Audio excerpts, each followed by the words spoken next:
Kita beralih ke sorotan lain, saudara. Setelah videonya viral di media sosial tengah mengkonsumsi narkoba, seorang pria di Kabupaten Lampung Timur akhirnya menyerahkan diri ke polisi. Ya bos. Hai. Lapah kami, yang pakai ngemiak inoi.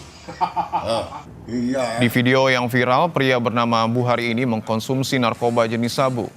Pada video lainnya, ia menggigit senjata tajam dengan judul menantang. Ia menyatakan dirinya kebal hukum. Polisi pun mengejarnya sejak 15 Mei lalu dan pada 20 Mei, Buhari diserahkan keluarganya ke kantor polisi. Dari hasil tes urin, Buhari positif mengkonsumsi narkoba. Pada tanggal 20 Mei 2024, sekitar pukul 23, saudara B ini menyerahkan diri ke Polres Lampung Timur dengan diantar oleh keluarganya yaitu pamannya.